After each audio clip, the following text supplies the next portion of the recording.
How to send a WPS Office file without creating a shareable link. Hello everyone, I am Bishaka and welcome to our channel. Now let's get right into the tutorial.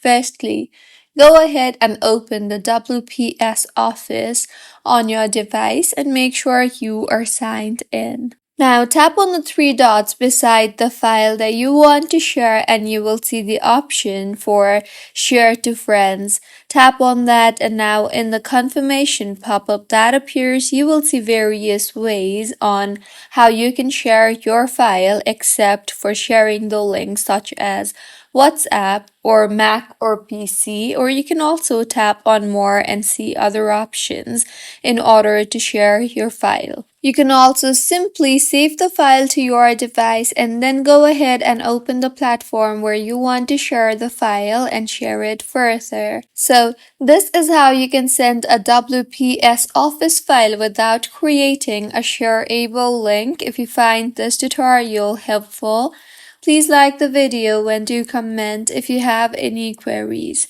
Also, do subscribe to our channel for more helpful tutorials like this.